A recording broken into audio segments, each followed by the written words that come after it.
The sooner you get the IT and OT people to the table and go through tabletop exercises, for example, or go through some type of proof of value of why this is relevant and important, especially if you've got risk going on already. You can't get cybersecurity insurance, you've already been hacked. You all need to get together and sit down and start talking this through and bring people to the table who do this.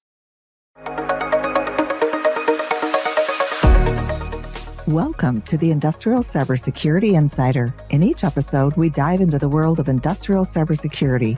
Join us as we cover the latest trends, innovations, and practical insights as we talk with leaders and practitioners across the industry. Gear up and let's get into this week's episode.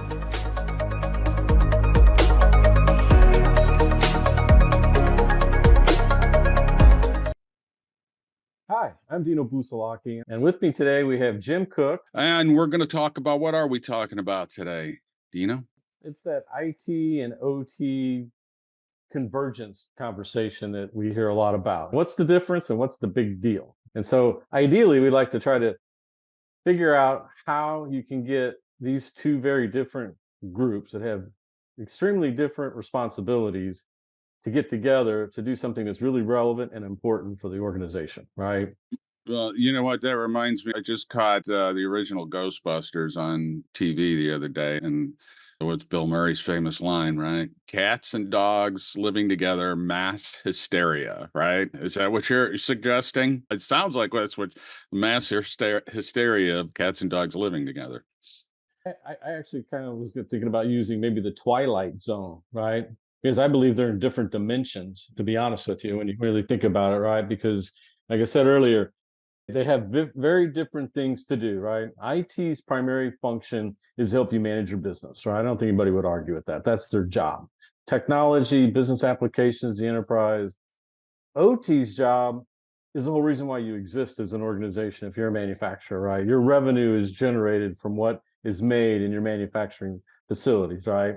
And the challenge is we have physical connected systems that have been connected to the network, to a network. Now, you'll get some argument between some executives that will say that our machine centers aren't connected, which we never find, right? I mean, the tools that we use, we got new tools today that we didn't have a few years back that are made for that OT environment. And not everybody's using them, right? You can go back to what Cisco has said, what Clarity has said, what Aramis has said. I would even think that the big six accounting or big four, or however you want to rank them, would say the same thing.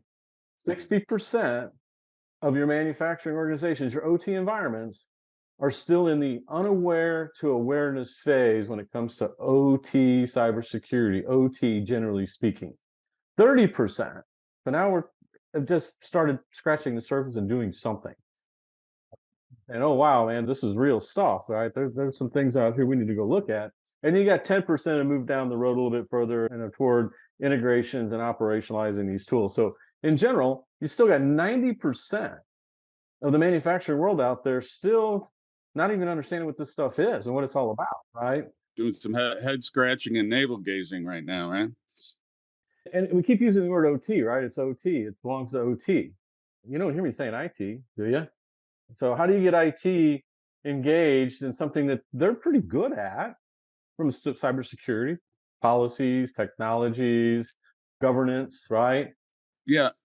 Yeah, Dino, and that's what you got at 90% that are still the head scratching, navel gazing, trying to figure the whole thing out. And a lot of it is due to just, this is a space that neither of these two dimensions have stepped into, right? We've talked about this before from the IT perspective. They draw a line at the concrete, right? And for better or for worse, that's how the IT group has survived for decades, right? I was part of that. And for those of you that listen or don't know our background, Dino and I, when I got out of college, that's where we met up and we kind of took different paths. And he spent decades in the OT world and I spent decades in the IT world. And we'd come back together at Delta Technology. And it really, from our perspective, he and I go back and forth with the clients because we can understand those perspectives. But the IT world up to now has been said, hey, concrete, we're not going to go out on the concrete. We're drawing the line here, right? And now there's this gray area that has to create some visibility in there. And the OT and IT groups of those two different dimensions have to start talking to each other and go, okay, well, who is responsible, right? Because I'm not doing it. Are you doing it? Well, I'm not doing it. Are you doing it? And that's sort of this conversation. I think that's where like the 60 to 90% are really struggling with. Well, in IT, definition wise, has been around for decades, right? I mean, you're talking about stuff that's been around for half a century. OT's been around is longer, but it's never been called OT. I would say it's been called OT in the last decade, thereabouts, somewhere in there, right? Operational technology, because there are still groups out there that ask that question. Well, what is OT? And if you're an engineer, controls engineer, process engineer, operator, plant manager, QA person, anybody who works in the four walls of a plant is responsible for making the goods that your organization makes, you're OT, right? And a lot of them don't even recognize that, right? They don't realize that they're being put into this group when we talk about OT. So one of the challenges is recognize the role that you have when we talk about IT and OT, right? And when it comes to cybersecurity, OT has to play a larger role than they do, right? Because of safety, because of quality, because process integrity, trying to reduce unplanned and scheduled downtime. And so their role has to be a leadership role in this space, in my view. To your point, IT, like they'll go into the plant, but when it gets to that concrete, that shop floor, they tend to pull back. And because let's face it, a lot of the technology that's out there isn't cool and sexy stuff from an IT perspective, right? I mean, if you're talking about 10, 15, 20-year-old technologies, Windows 7, Windows XP, even Windows 10 machines that are over 10 years old, right? Have HMIs, drives that are 20 years old, PLCs that are 20 years old. That's not cool to them. So, and if you don't know what it does, you don't know what language it's speaking, and you know what its interaction is, how are you going to provide security around that, right? And what we see a lot of IT groups do is they try to build a bubble. They try to insulate themselves from their plant floor, not try to get into the plant floor to understand it, but try to figure out how can I block them from me because I don't know what's going in there and I don't want to get infected by that. At the same time, I don't want anything that's in my house going down into their house either, right? Well, I'd kind of challenge that one. I don't know if they really even think about what goes out of their network. They're starting to. They're starting to go, well, I don't want to be blamed for them shutting down, but I don't even know what's in that bubble, right? What's inside that bubble.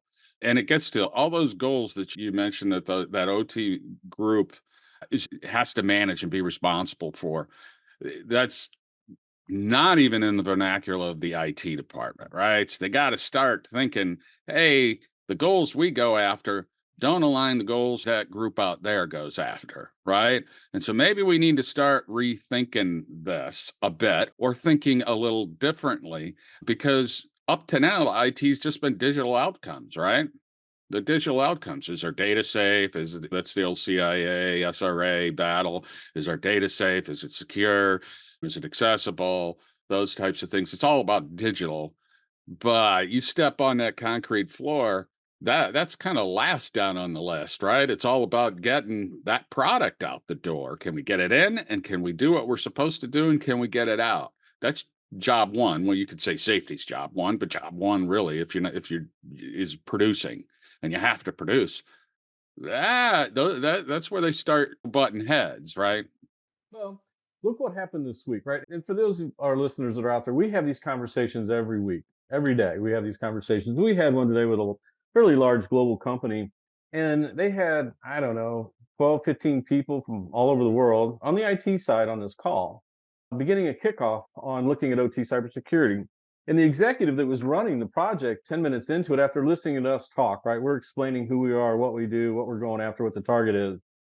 And he pipes up and he goes, hey, where are the OT guys at that are supposed to be on this call? Talking to the project manager who was putting this thing together, turned around and go, we're missing some people in this discussion.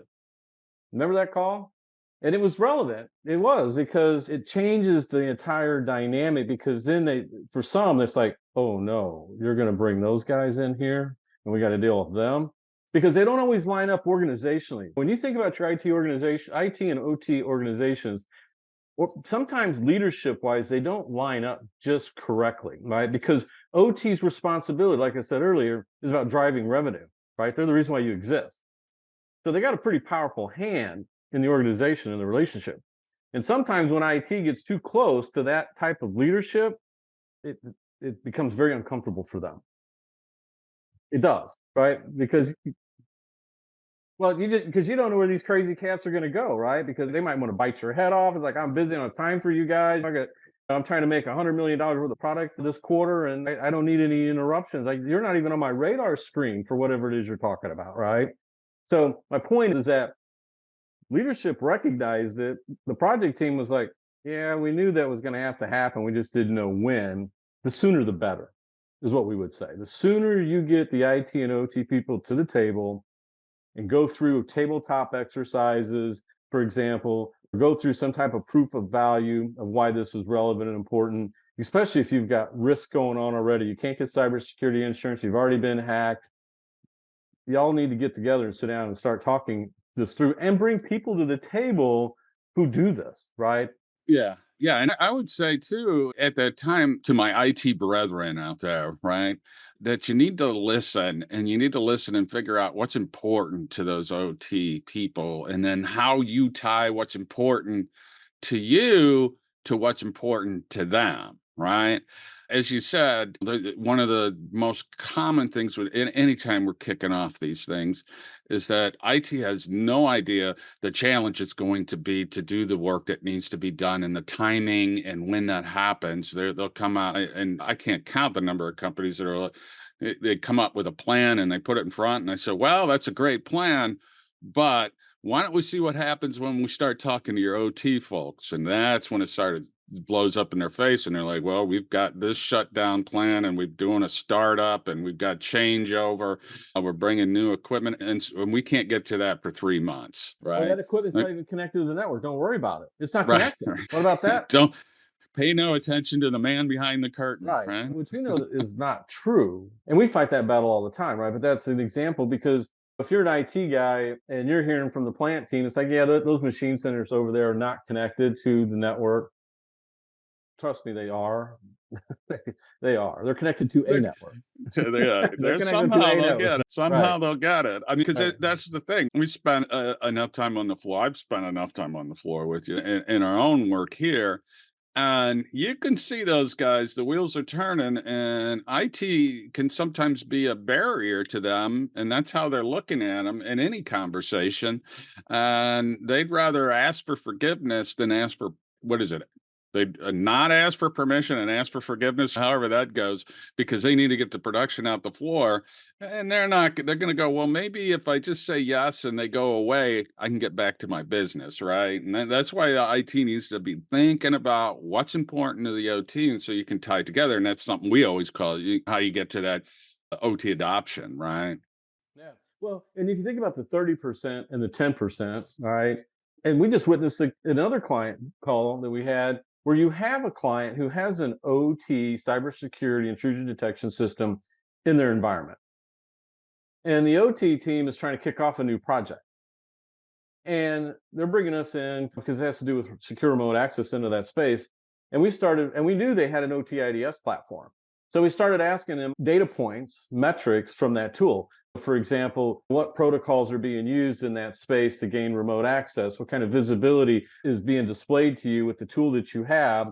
For example, if somebody makes a change to a PLC and does an online edit, are you capturing that? What's the report? Who's resolving the alerts and alarms and events that this tool is kicking out? And the OT team is sitting there going, well, we don't get any of that stuff. Now think about that for a second. IT went out and bought an OT IDS tool. They're using it and they're not sharing or working with their OT counterparts on demonstrating the value that's beneficial to them to help with all of these other things that are going on that plant floor: quality, safety, cybersecurity, process integrity, right? And yeah, maintenance, right? All these, and they're not sharing any of it. So if you're an IT organization and you have an OT IDS platform today, if you're not sitting down and working with your OT people and showing them the reports of the events and alerts that have been transgressing through that environment, or providing them relevant information about activity on, hey, somebody's making changes to PLCs, here's a report on that, you need to resolve that, and here's access to the system so you can do that. Or I hope you Well, Yeah, and asset management inventory. I mean, when you start showing that to the engineers, they never thought that was possible. They're out there paying somebody else to manually get this. Meanwhile, you're sitting on a treasure trove of information, and this is where I get to the IT folks, but put some ownership on them. Going, you don't realize that data that you have is very important to those guys. There's a value point here, and that's where they got to get that dialogue going, or you're not really getting the value out of these things.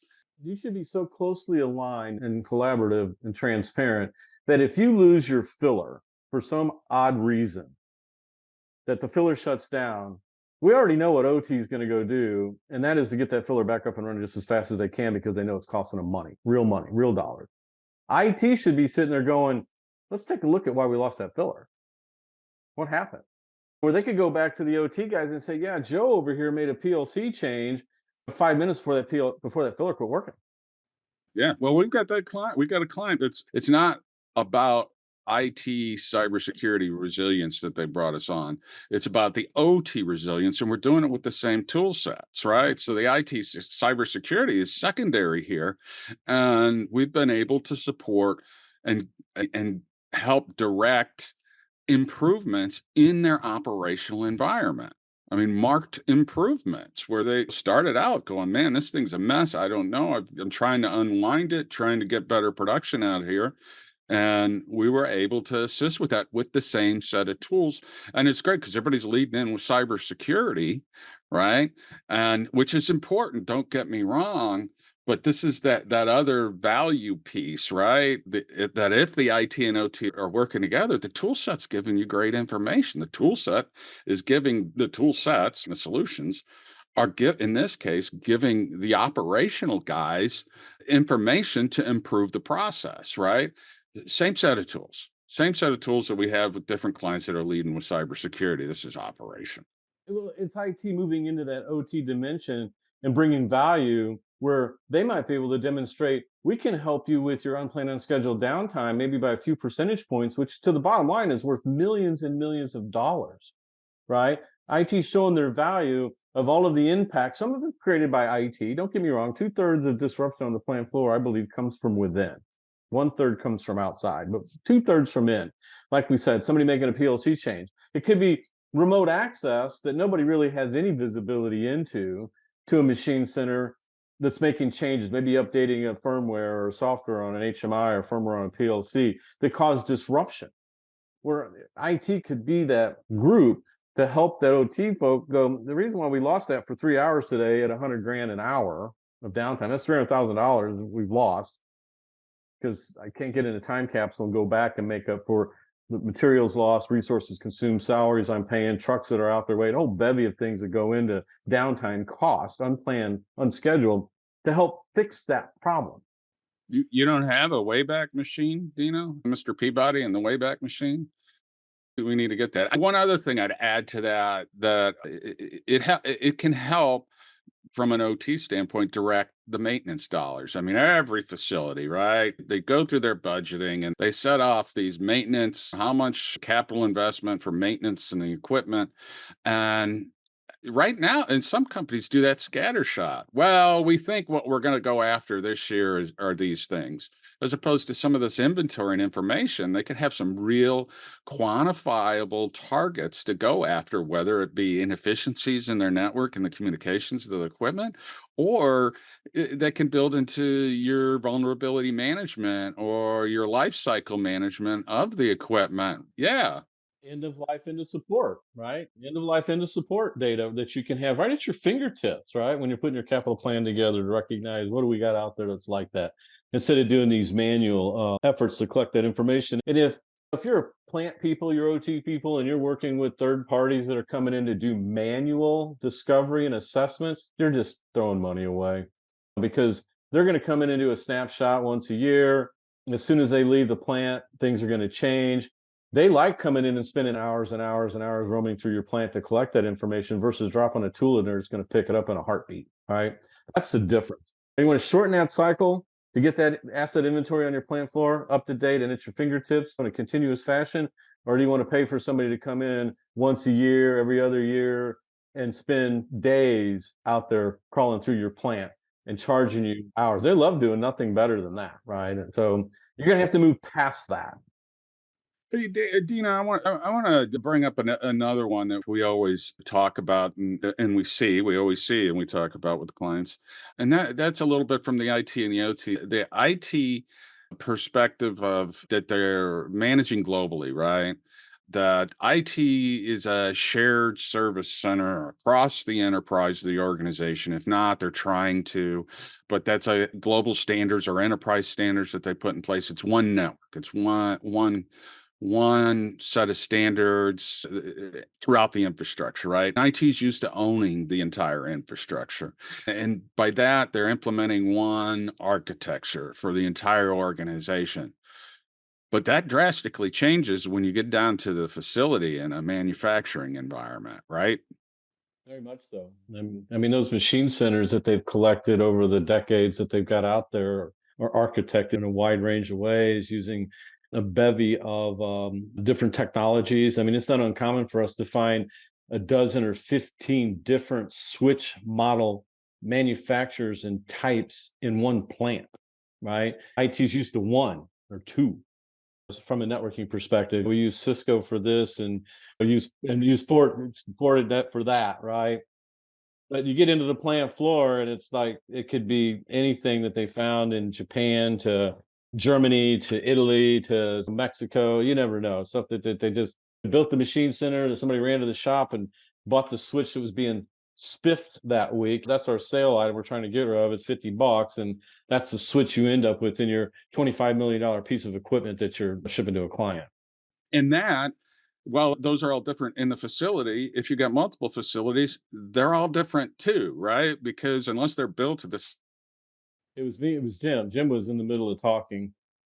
I was in the middle of ranting about everything being different. And that's what IT needs to realize about OT. They have spent decades creating a standard and owning the architecture and then infrastructure for the enterprise, right? And they're there now. And then suddenly, if you got 10 plants, you got 10 different architectures now.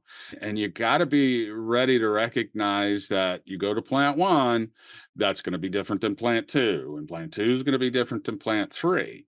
And it's not just that easy answer of saying, well, we just got to re-architect and put the standard in. Well, that's just not feasible. It's not That's the feasible, and you dimension. have to understand. I Yeah, mean, the that's the dimension. dimension. The dimension. As soon as you open that panel, you're in a different dimension, right? As soon as you open that control system panel, it's got the switch and the PLCs and the HMIs and the drives in it, and all that traffic that's moving around in there to make that filler spin and put liquid in a bottle.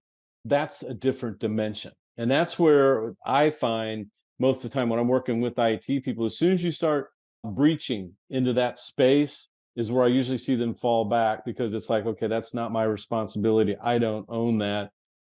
It's not my problem, right? That's the mindset I typically witness with IT professionals on the plant floor when we get to that level of detail inside of those control systems. And there's nothing against them. They don't know anything about it. It doesn't meet the standard. Why isn't there a Cisco switch in there? Right? Why isn't that an HP computer running the latest Windows operating system and they're running that HMI? Why don't you just patch it, right? Yeah, get it up to date. Right. Well, and I think that's where we see our success, right? We're a bit of the guides that can come in with the sage advice and go, "Hey, I know you normally are dealing with some sort of standard and architecture, but what your OT group is telling you is not unusual, right? And you need to be kind of take a different look at it."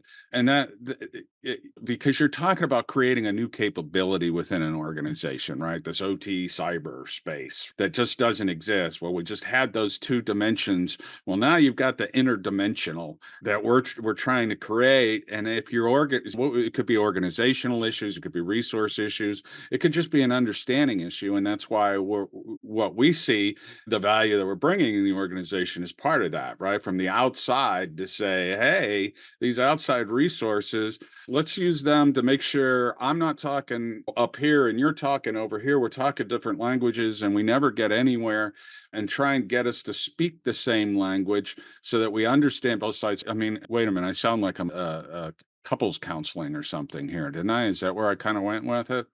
No, I mean, that's the gist of it, right? Because the OT folks, they wear a lot of hats and they've got several jobs to do, right? And throwing OT cybersecurity at them as a responsibility is not going to move up high on their priority list. And generally, most of them believe that cybersecurity just gets in the way of getting things done. One, they need to lose that mindset on the OT side. But at the same time, you have to dedicate some type of resources to this because too many times the key person who knows a lot about how that plant operates, how those control systems interact, who their partners are that come in here to help support and maintain this stuff, they need to be able to look at as OT cybersecurity like they do safety, right? If you go back a couple of decades ago, before everybody was required to wear safety glasses and safety shoes and high vis clothing and fire retardant clothing, you know, we moved in that direction. And there were ambassadors or groups within the organization that were not only do they still have their normal job, let's say somebody in QA who runs the labs in a plant might also have the responsibility for hazmat transportation of hazardous materials coming in and out of the plant, right? So they'll assign the group and they'll write the policies and the procedures on how you move hazardous materials in and out of this plant, right? Engineering on for OSHA stuff, safety stuff to make sure that people that are doing high work, hot work, working around high voltage systems, that they're doing that in a proper, safe manner. The fact that you're on my plant floor, are you wearing your hard hat? Are you wearing your safety glasses? Are you wearing your high vis vest? Do you have on your safety shoes? There's people that are trained to sit there and recognize if something like that crawls onto their floor, how to go deal with that, right? Yeah. Yeah, and like you said, it's a role. It's not saying, okay, we got to carve and it's another whole person out, but it is a role that someone should be playing at each facility, right? Because each of these facilities is unique. They have different types of machines or age of machines or people running them. So that there needs to be some local participation, but it should be a role. Right now, they probably have a guy, every plant does, that knows how to connect some things up to the network when that machine, right? So you're kind of halfway there. That role needs to expand a little bit and take into account the OT cyber. And then that has to work with the IT, and IT has to work with the OT in that case to really be successful, right?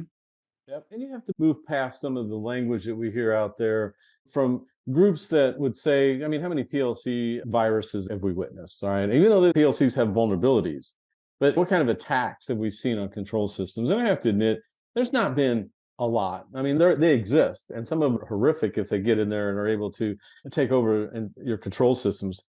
But a lot of those control systems use a lot of IT technology. I always pick on Windows, right? Because you have Windows in the environment. That's running your HMI, your engineering workstation, your historian. And so using those as examples when a lot of companies get a breach, and it comes through IT, through some email phishing event, let's just say, and it's raging through the IT world, well, the plants get caught up on that. Why? Because they have IT systems at the plants.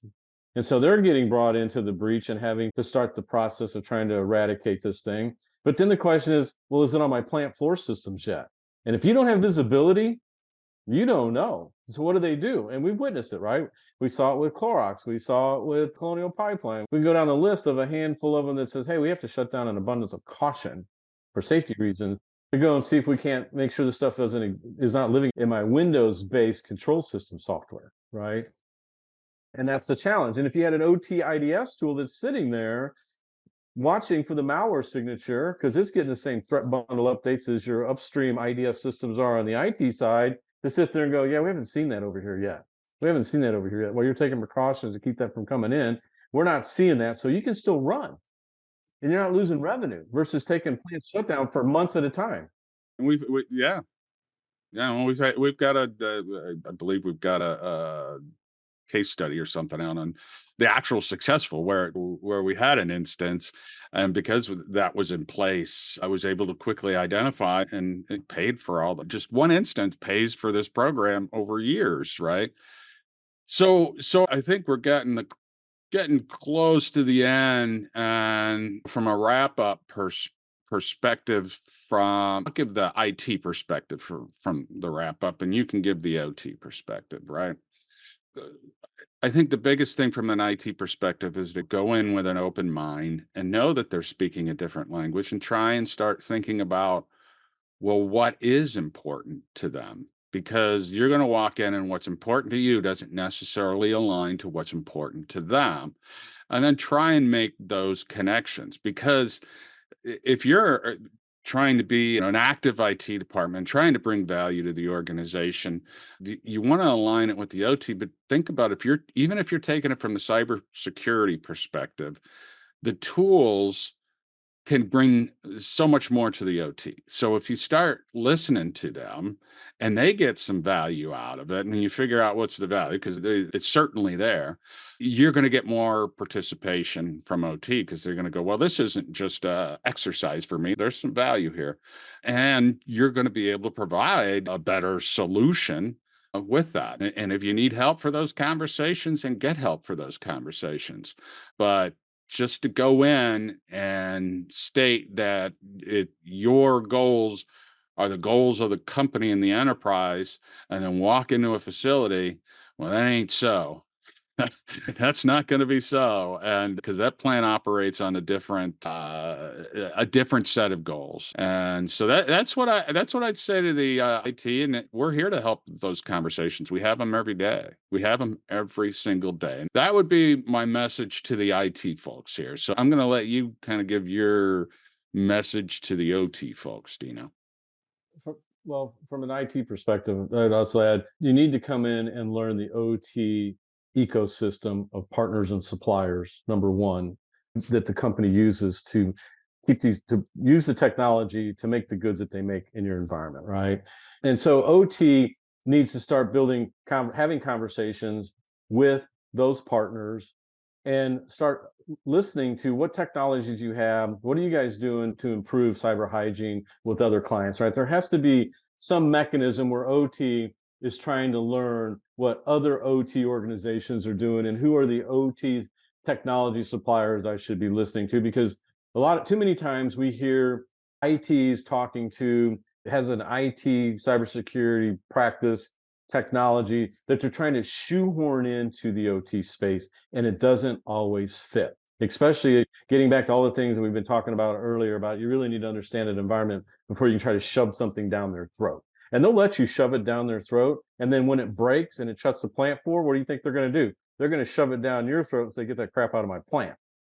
We'll stop with that. And we've seen that too, right? They just go like this. Yeah. Well, it gets to what did you say? 2/3? And I'm with you on this. It might even be bigger, is caused internally. And we see that all the time. If you're trying to take that IT way without understanding the OT way, that's where you're going to get to the IT-OT collision, not the IT-OT convergence, right? It's more of a collision, and that's what we see all the time. And that's where we're here to help. We're here to help to work that through, because I mean, we have these conversations multiple times in the week, right? So, yep. And you need to get in IT and OT. They need to move this conversation up to their leadership to get them aware of it and understand the challenges that exist in trying to do this in a manner to provide some amount of flexibility. You just can't say, well, we bought a tool and we got some visibility. Well, what's some visibility, and how much do you really want of the devices in your environment? So you got to get past the talking points and actually dig into it and do your POVs and study them together between the two groups. Yeah, because I'm going to throw in one last movie reference, because you can't expect the Beyond the Thunderdome to solve your problems, 2 go in and 1 come out. That's not going to get you there, right? Thunderdome. Anyway, well, we're getting our signal. So thanks everybody for listening. And of course, if you need any help moving this along in your organization to get it to move forward, please feel free to get in touch. This is stuff we do all day, every day. Thanks for listening. Thanks for tuning in to the Industrial Cybersecurity Insider. To stay up to date with our latest episodes, be sure to click the follow or subscribe button now. And if you found this podcast helpful or have a topic you'd like us to discuss, please leave us a review or let us know. Thanks again for listening. See you next time.